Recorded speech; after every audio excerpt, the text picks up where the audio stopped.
and welcome to Sakshi Political Spice. ప్రధానమంత్రి మోదీ సభ ప్రస్తుతం చర్చనీయాంశం అవుతోంది.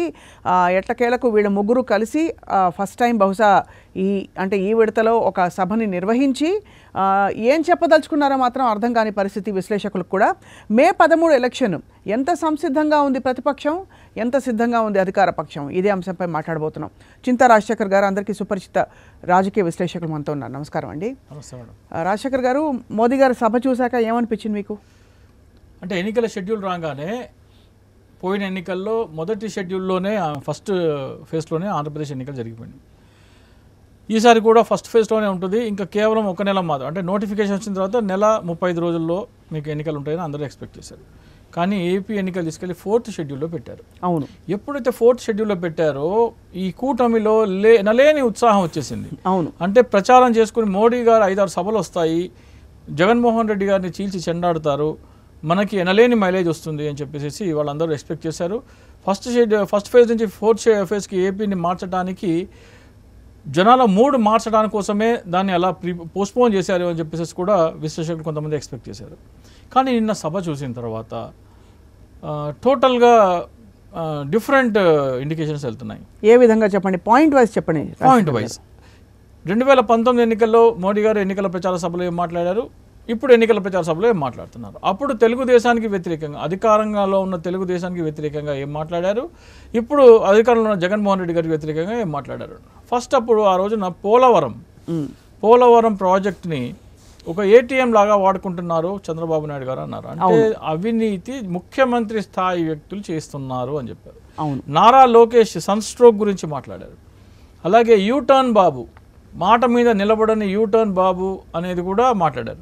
ఈ చంద్రబాబు నాయుడుకి యూటర్న్ అనే ట్యాగ్ ఇచ్చింది నేనే, తర్వాత చెప్తాను నేను. సో ఆ యూటర్న్ బాబు అని మాట్లాడారు, చాలా విరుచుకుపడ్డారు, తుత్తునీయలు చేసేసారు మొత్తం చంద్రబాబు నాయుడిని, మామూలుగా కాదు ఆ క్యారెక్టర్ని. ఈ రోజున చూస్తే ఈయన ఇంకోటి, విపక్షాలు ఏమి ప్రచారం చేస్తున్నాయి, వైఎస్ షర్మిల తెలుగుదేశం చేసిన ప్రచారం ఏంటంటే అన్న మీద వ్యతిరేకంగా మాట్లాడుతుంది, అన్న చేసిన అక్రమాలని దాష్టికాలని ఎండగడుతుంది అని వీళ్ళు ప్రచారం చేశారు. సో మోడీ కూడా ఆమె గురించి అలా ప్రస్తావిస్తారు అనుకుంటే, మోడీ మొత్తం ఇక్కడ మినిస్టర్ల మీద ఒక ఘాటైన వ్యాఖ్య చేశారు. ఒకరిని మించి ఒకళ్ళు అవినీతిలో పోటీ పడుతున్నారు అన్నారే తప్ప సీఎం గారిని అవినీతి గురించి ఏమీ మాట్లాడలేదు. వీళ్ళు ఎక్స్పెక్ట్ చేసిన అమరావతి రాజధాని, నేను శంకుస్థాపన చేసిన అమరావతిని మార్చడానికి నీకు ఎన్ని గుండెలు జగన్మోహన్ రెడ్డి, ఇదే ఏకైక రాజధాని అంటారని ఎక్స్పెక్ట్ చేశారు. ఆ మాట అనలేదు, ఊసే లేదు అసలు. సో ఏదైతే వీళ్ళు నరేటివ్ సరిగ్గా లేదంటారు. నరేటివ్ కాదు, వీళ్ళు ఎక్స్పెక్ట్ చేసింది నరేంద్ర మోడీ గారిని తీసుకొచ్చి, అంటే గత 5 సంవత్సరాలుగా వీరు చేస్తున్న ప్రాపగండా మీద నరేంద్ర మోడీ గారు ఆమోదముద్ర వేస్తారని చెప్పేసి వీళ్ళు ఎక్స్పెక్ట్ చేశారు. కానీ అవేవి చేయలేదు, ఆయన ఏది చేయలేదు. అవేవి చేయకపోగా వైఎస్ షర్మిల జగన్ ఒకటే గూటి పక్షులు, విపక్ష ఓటు చీల్చడానికి వాళ్ళు ఎత్తుగడ వేస్తున్నారు, కాంగ్రెస్ వైసీపీ ఒకటే అన్నారు. బిక్క చచ్చిపోయారు వీళ్ళు. ఇదేంటి అసలు, షర్మిలని మేము ఎంత ఎగదోసాము, ఎంత పాపం సీఎం రమేష్ గారు హెలికాప్టర్ ఇచ్చి మరీ పంపించారు, తిప్పాము, ఛానల్లో కూర్చోబెడుతున్నాము, స్క్రిప్ట్ ఇస్తున్నాము, అంతా చేసినా కానీ వాళ్ళిద్దరు ఒకటే అంటే వీళ్ళ నెరేటివ్ మొత్తం కొలాప్స్ అయిపోయింది నిన్న మొత్తం. ఇంకొకటి, జగన్మోహన్ రెడ్డి గారు నరేంద్ర మోడీ గారి విశాఖపట్నం సభలో నరేంద్ర మోడీ గారిని పక్కన కూర్చోపెట్టుకుని ఆంధ్రప్రదేశ్కి ప్రత్యేక హోదా కావాలని, మా వైసీపీకి ఆంధ్రప్రదేశ్ ప్రయోజనాల కంటే ఏది ముఖ్యం కాదు, కాబోదు, కాజాలదు అని హై పిచ్, అంటే దిక్కులు పిక్కటిల్లేలాగా మాట్లాడారు. అప్పుడు ఈ తెలుగుదేశం వాళ్ళు, వాళ్ళ పచ్చ మీడియా ఏం చెప్పిందంటే, వాళ్ళ అనుకూల మీడియా, తెలుగులో మాట్లాడితే మోడీకి అర్థం కాదు, ఏదో మాట్లాడాల్సి అంటారులే అని అనుకుంటారని చెప్పారు. పోనీ మరి నేను అదే తెలుగులో మాట్లాడిపోయారా? పవన్ కళ్యాణ్ ఏమో మోడీ సభలో లేనప్పుడు హమ్ లడేంగే జీత్నే తక్ లడేంగే అని హిందీలో మోడీకి అర్థమయ్యే భాషలో మాట్లాడతారని చెప్పారు కదా. అవును, అప్పుడు టాప్ ఆఫ్ ద పిచ్చే, పవన్ కళ్యాణ్ కూడా టాప్ ఆఫ్ ద పిచ్ మాట్లాడారు. ఎప్పుడు? మోడీ గారు పక్కన లేనప్పుడు. జగన్మోహన్ రెడ్డి కూడా టాప్ ఆఫ్ ద పిచ్ మాట్లాడారు, మోడీ గారు పక్కన ఉండక. పవన్ కళ్యాణ్ లడేంగే అని ఎప్పుడు అన్నాడు? కాకినాడ సభలో మోడీ గారు లేరు అక్కడ, పవన్ కళ్యాణ్ జనసేన పార్టీ మీటింగ్లో అన్నాడు, టాప్ ఆఫ్ ద పిచ్, దిక్కులు పిక్కటిల్లో మాట్లాడారు. జగన్మోహన్ రెడ్డి గారు మోడీ గారి సమక్షంలో మాకు ప్రత్యేక హోదా మించి, ఆంధ్రప్రదేశ్ రాష్ట్ర ప్రయోజనాలకు మించి ఏది కాదు, కాబోదు, కాజాలదు అని top of the pitch Jaganmohan Reddy గారు మాట్లాడారు. మరి నిన్న మాట్లాడొచ్చు కదా, అవును హిందీలో హమ్ లడేంగే అన్నావు కదా, మరి హమారకు స్పెషల్ కేటగిరీ చాయే అని హిందీలో మాట్లాడచ్చు కదా. చంద్రబాబు నాయుడు కూడా స్క్రిప్ట్ రాసుకొచ్చాడు కదా హిందీలో. ఎవరు మాట్లాడలేదు, ఆ ఊసే లేదు.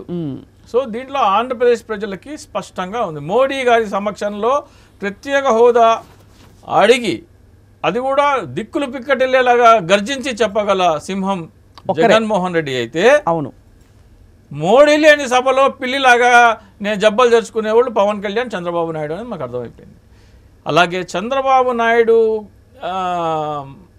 పాత రోజుల్లో ఏమన్నారు, ఇప్పుడు ఏమన్నారు పక్కనే పెట్టి సోషల్ మీడియాలో బీభత్సం చేస్తున్నారు. సో నిన్న సభలో మేము కొద్దిగా బలం పుంజుకుందాం అనుకున్న కూటమికి ఇంకో 5 సీట్లు కోల్పోయే దిశగా నిన్న సభ జరిగింది. అంటే సభలో ఒకటి నెరేటివ్ లేదు, దిక్కు దివాణం లేదు, కోఆర్డినేషన్ లేదు. అండ్ దీన్ని బట్టి మనకు అర్థమవుతుంది ఏంటంటే దట్ ఈ పొత్తు కుదుర్చుకున్నా కూడా అంటే మామూలుగా సైద్ధాంతికంగానే రాజకీయ పొత్తులు ఉంటాయి. అంటే అందరం కలిసి ఇది చేయబోతున్నాం అనే ఒక కామన్ మినిమం కూడా ఉంటుంది. అవేవి లేకపోగా ఎవరి ఇష్టం వచ్చిన స్పీచ్ వాళ్ళు ఇచ్చారు. ఇక్కడ ప్రధానమంత్రి గారు కాబట్టి ఎవరు ఏమని లేకపోయారు. ఇక్కడ బలవంతం పెళ్ళని ఒకటి అర్థమైపోయింది, అది కాపురం అయితే జరగదు. అండ్ పురోహితుడేమో పవన్ కళ్యాణ్ గారిని అర్థమైపోయింది. ఆయనే చెప్పారు కదా, చెప్పారు నా వల్లే పొత్తు కుదిరింది, నేనే సంబంధం కుదిర్చానని చెప్పారు. కానీ ఈ డిలే వల్ల మీరు అంటున్నట్టుగా వాళ్ళు టైం గెయిన్ చేశారని అంటున్నారు. మరి అధికార పార్టీకి ఏ విధంగా ప్రభావం పడుతుందంటారు? ఎందుకంటే అధికార పార్టీ ఎమ్మెల్యేలతో మాట్లాడితే ఎమ్మెల్యే క్యాండిడేట్లు కావచ్చు, సిట్టింగ్ ఎమ్మెల్యేలు కావచ్చు, వాళ్ళందరూ కూడా మరింతగా మేము ఉధృతితో జనంలోకి వెళ్ళడానికి సమయం ఉందని సంబరపడిపోతున్నారు. మరి ఎవరికి అనుకూలిస్తున్నట్టారు? ఇక్కడ వీళ్ళు నిన్న అంటే ఎప్పుడైతే ఎన్నికల షెడ్యూల్ 4th షెడ్యూల్ వచ్చిందో నాకు కూడా కొంచెం అనుమానం, అరే కొద్దిగా క్వశ్చన్ మార్క్ ఏర్పడింది. ఏంటి ఇది ఫస్ట్ ఫేజ్లో కదా ఏపీలో జరగాల్సిన ఎన్నికలు, 4th ఫేజ్ కనుక ఏరిపోయినాయి అంటే they are gaining time, 1 month time gain చేస్తున్నారు. వీళ్ళు కలిసి ఏదో ప్రచారం చేస్తారు, ఏదో కాన్స్పిరసీ ఏదో నడుస్తోంది వెనకాల బిహైండ్ ద స్క్రీన్స్ అనుకున్నాను. కానీ నేను అవన్నీ అనుమానాలన్నీ పటాపంచలైపోయాయి. ఇక్కడ వాళ్ళకి మనం చూసేది ఏంటంటే ఎవరి దారిన వాళ్ళు వెళ్తున్నారు. మోడీ గారికేమో వాళ్ళ కోటాలో వచ్చిన 6 MP సీట్లు గెలిపించుకోవాలని ముఖ్యం. ఇక్కడ ప్రభుత్వం ఏది ఏర్పడుతుంది నిమిత్తం లేదు, అసలు సంబంధం లేదు. 6లో వాళ్ళు ఎన్నో గెలుద్దాము అని వాళ్ళు లెక్కలేసుకుంటున్నారు. ఇక్కడ విషయానికి వస్తే ఈ రోజున 245 రాజ్యసభ సీట్లలో భారతీయ జనతా పార్టీ దగ్గర 112 ఉన్నాయి. హాఫ్ ఏ మార్క్ అంటే 123 కావాలి అంటే ఇంకా 9 మంది రాజ్యసభ సభ్యుల మద్దతు వాళ్ళకి కావాలి ఏదైనా బిల్ పాస్ కావాలంటే. జగన్మోహన్ రెడ్డి గారి దగ్గర 11 ఉన్నాయి. కాబట్టి ఏ విధంగానూ లోక్సభలో వాళ్ళకి అవసరమే లేదు. జగన్మోహన్ రెడ్డి వచ్చినా చంద్రబాబు నాయుడు వచ్చినా వాళ్ళకి అవసరమే లేదు. సో జగన్మోహన్ రెడ్డి గారి అవసరం ఎంత ఉందంటే చంద్రబాబు నాయుడు కంటే 1000 రెట్లు ఎక్కువ ఉంది మోడీ గారికి. సో అయితే మీరు మొదటి నుంచి చెప్తున్న విషయం అయితే రైటే. ఎక్కడ జగన్మోహన్ రెడ్డి గారి ప్రభుత్వం మళ్ళీ వస్తే కేసుల బెడద ఉండొచ్చు కాబట్టి రక్షణ కావాలి కాబట్టి బీజేపీతో పొత్తు అందుకంటే ఫస్ట్ మనమే చెప్పాం, మన షోలోనే చెప్పాం, వీళ్ళు పొత్తు పెట్టుకునేది ఫస్ట్ ఆఫ్ ఆల్ ఓటమి తర్వాత రాబోయే కేసుల కోసం పొత్తు పెట్టుకుంటున్నారని. పొత్తు పెట్టుకోవడం అంటే ఓటమిని అంగీకరించినట్టు అర్థం అయ్యేవాడికి అర్థమవుతుంది. అవును, ఓడిపోతున్నాం కాబట్టే పొత్తు పెట్టుకున్నాం, ఓటమి తర్వాత జైలుకి వెళ్లకుండా ఒక రక్షణ కవచంగా ఈ పొత్తు ఉపయోగపడుతుందని పొత్తు పెట్టుకున్నాం. కొద్దో గొప్ప కాంగ్రెస్ పార్టీ రాక వల్ల ఈ ఓటు బ్యాంక్ ఏమవుతుంది అనుకుంటున్న వాళ్ళకి వీళ్ళిద్దరూ ఒకటే అని చెప్పి మోదీ గారు మళ్ళీ ధృవీకరణ పాల్పోసారు జగన్మోహన్ రెడ్డి. సో వాళ్ళకి అసలు వాళ్ళ క్యాడర్ కానీ వాళ్ళ నాయకులు కానీ మొహంలో నెత్తురు చుక్కలేదు. సో ఓవరాల్ గా ఇది సక్సెస్ అయిన సభ అంటారా రాజశేఖర్ గారు? సభాపరంగా చూసినా కానీ జనం వచ్చిన మైక్ ఏంటండి, ప్రధానమంత్రి మోడీ గారు మాట్లాడుతుంటే 5 సార్లు మైక్ కట్ అయిపోయింది.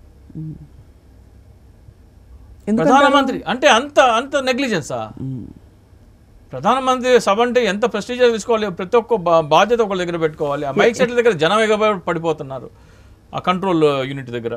సో మీరు ఎంత నెగ్లిజెంట్గా ఉన్నారు అనేది కూడా సంకేతం. డెఫినెట్గా ఇరిటేషన్ వస్తుంది కదా మోడీ గారికి.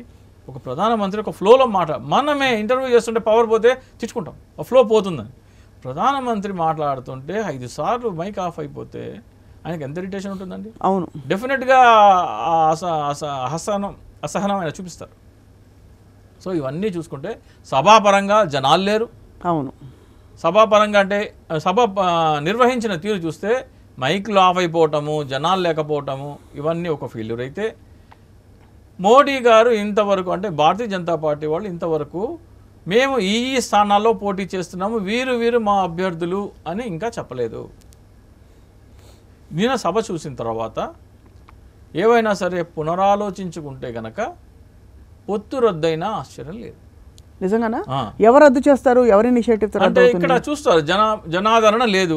మోడీ గారు మాట్లాడుతుంటే ప్రజాస్పందన రావాలండి, మీరు క్లాప్స్ కొట్టాలి. మీరు అది లేదు. చంద్రబాబు నాయుడు మాట్లాడుతున్నా, పవన్ కళ్యాణ్ మాట్లాడుతున్నా క్రౌడ్ నుంచి అప్లాజ్ లేదు. అంటే చాలా కొట్టొచ్చినట్టు కనిపిస్తుందండి. ఇప్పుడు సిద్ధంలో ఉండే అంత ఒక వెల్లువలాగా వచ్చిన జనం అంటే నిజంగా బహుశా ఎవరు ఊహించలేదు అలా వస్తారని.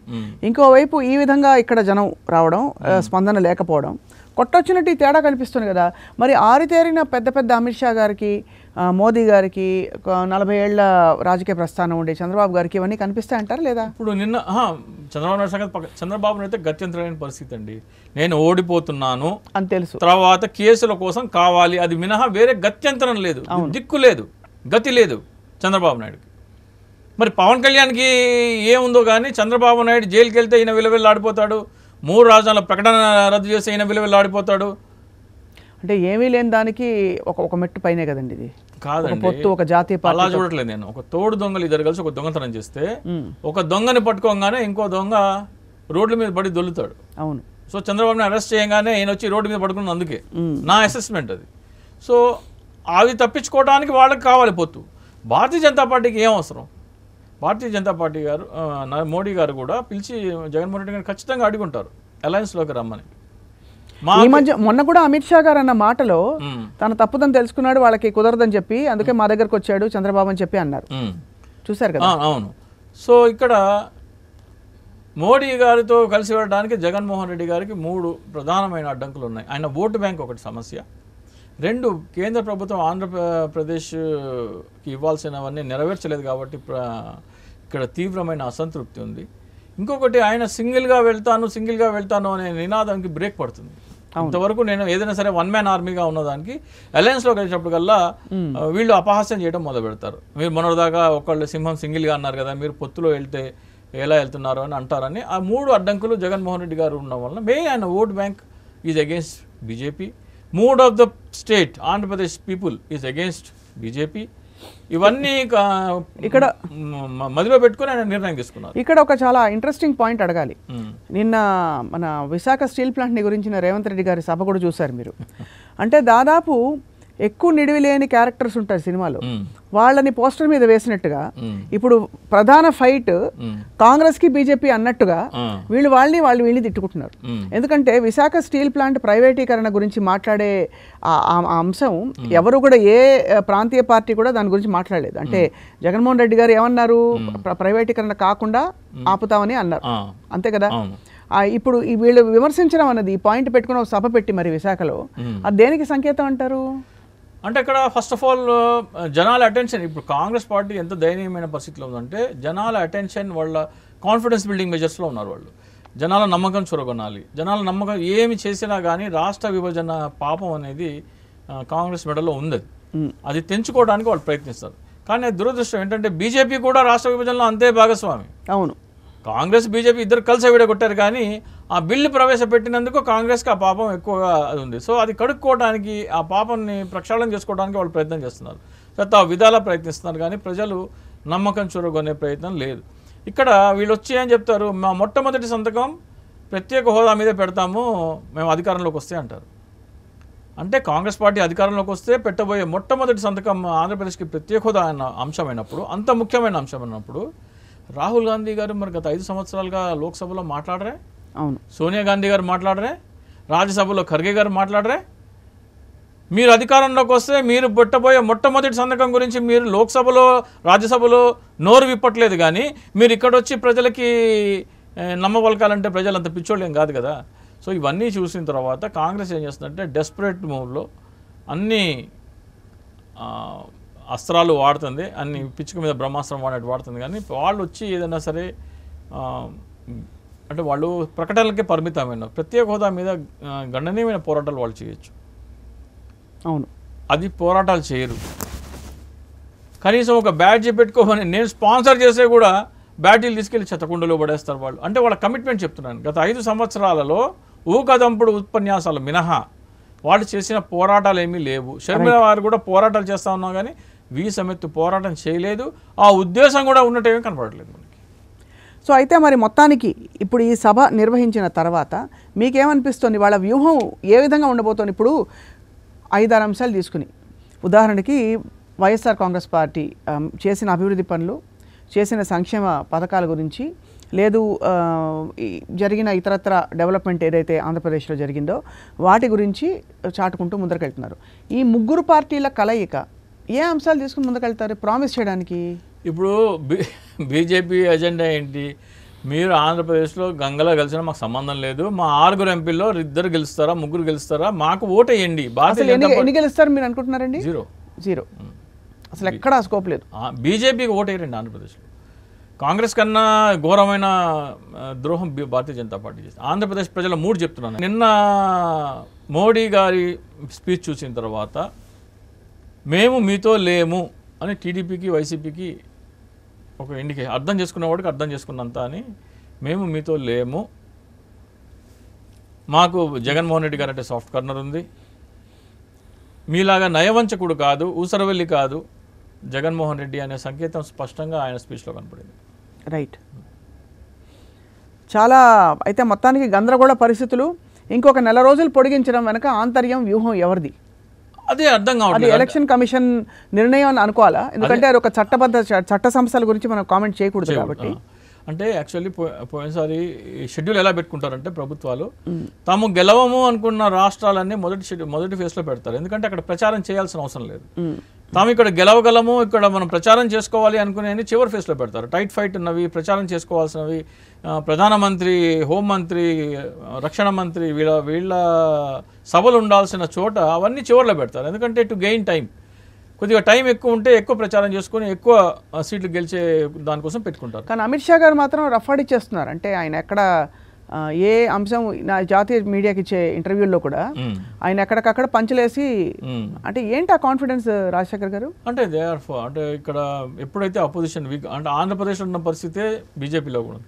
ఆంధ్రప్రదేశ్లో టీడీపీ జనసేన అలయన్స్ వీక్గా ఉన్నారు కాబట్టి జగన్మోహన్ రెడ్డి ఆ కాన్ఫిడెన్స్ లెవెల్స్, ఆ లాంగ్వేజ్ వేరేగా ఉంటుంది. అలాగే సేమ్ ఇక్కడ కాంగ్రెస్ అంటే ఇండియా అలయన్స్లో ఎవరు సరైన నాయకుడు లేకపోవటము, ఆ కాన్ఫిడెన్స్ వాళ్ళకి బీజేపీకి కలిసి వచ్చి ఆ ధీమాతో మాట్లాడతారు. ఎప్పుడైతే మీకు కాన్ఫిడెన్స్ ఉంటుందో, మీకు అపోనెంట్ వీక్గా ఉన్నాడని ఎప్పుడైతే ఉంటుందో మీరు కాన్ఫిడెన్స్ లెవెల్స్ వేరేగా ఉంటాయి. అయితే మొత్తానికి కాంగ్రెస్కి కూడా ఏమీ సినిమా లేదంటారు? ఆంధ్రప్రదేశ్ అయితే ఎప్పుడు సినిమా లేదు.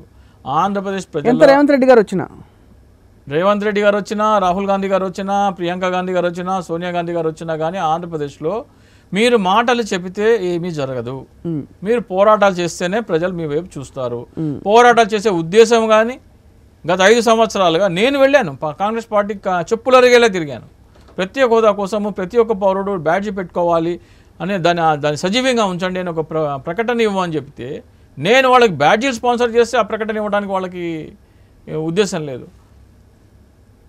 సో అయితే మొత్తానికి ఇది పరిస్థితి. ఇవాళ ఆంధ్రప్రదేశ్లో ఎన్నికలు వాయిదా పడ్డాయి. వాయిదా అంటే వాయిదా పడ్డం కాదు, అనుకున్న దానికంటే 1 నెల రోజులు లేటుగా జరుగుతున్నాయి.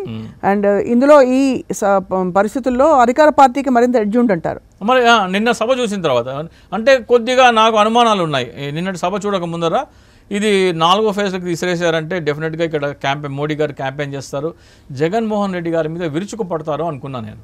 పడలేదు. పోగా వీళ్ళని ఆకాశానికనే ఎత్తలేదు. చంద్రబాబు నాయుడు ఇంద్రుడు చంద్రుడు, ఈయన విజనరీ, ఐటీకి ఆద్యుడు, హైదరాబాద్ని డెవలప్ చేసేది ఏది లేదు, ఏమీ లేదు. 40 సంవత్సరాల ఇండస్ట్రీ ఏమీ లేవు. వీళ్ళు టీవీ ఛానల్లో ఊదరగొట్టిన దాంట్లో కోట వంతు కూడా మోడీ గారు దాని మీద ఆమోద ముద్ర వేయలేదు. సో ఆయన హెడ్లైన్ ఏంటి మోదీ గారి స్పీచ్లో? ఓట్ ఫర్ బీజేపీ ఎంపీస్ అంతే. మీరు తనుకు సావండి, మీ ఇష్టం అంతే. అది సో చాలా ఇంట్రెస్టింగ్ పాయింట్ని లేవనెత్తారు చింతా రాజశేఖర్ గారు. We just have to wait and watch ఎప్పట్లాగే, ఎందుకంటే ఇంకా సమయం ఉంది ఎలక్షన్స్కి. మనం ఎలక్షన్ దగ్గర పడుతున్న కొద్దీ డెవలప్మెంట్స్ ఎలా ఉంటాయి. మనకి ఇక్కడ 175 లిస్టు వచ్చేసింది, అలాగే 25 మంది ఎంపీల లిస్టు వచ్చేసింది వైఎస్ఆర్ కాంగ్రెస్ పార్టీ. ఇక్కడ అభ్యర్థుల లిస్టులు ఇంకా రాలేదు, బయట రాలేదు. తను మల్లగుల్లాలు పడుతున్నారు అక్కడ. ఇప్పటికే నిరసన సెగలు, ఒక్కొక్కళ్ళని చల్లార్చింద్ర అన్నీ ఒకేసారి వస్తే కష్టం కదా.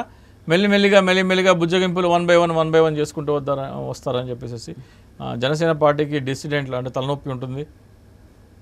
డెఫినెట్గా చాలామంది వచ్చి బయటికి వాయిస్ వినిపించేలా ఉన్నారు.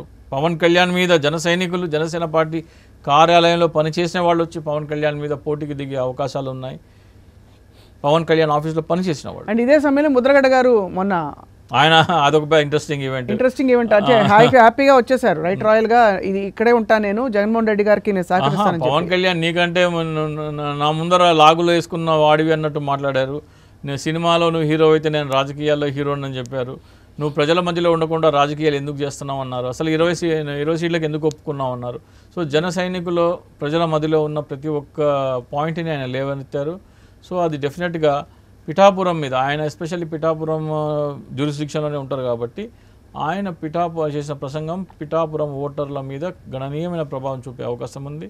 రాబోయే రోజుల్లో పిఠాపురంలో కాపులని ఎడ్యుకేట్ చేసే పనిలో భాగంగా చాలామంది ఉంటారు. నాకు అవకాశం ఇస్తే నేను కూడా వెళ్ళి వేదిక నుంచి పవన్ కళ్యాణ్ జనసేన పార్టీ పవన్ కళ్యాణ్ది కాదు అని అక్కడ ఓటర్స్కి ఎక్స్ప్లెయిన్ చేసే నా ప్రయత్నం నేను చేస్తాను. సో ఖచ్చితంగా అంటే ఇది నయవంచన, నా బాధ్యతగా భావిస్తున్నాను నేను.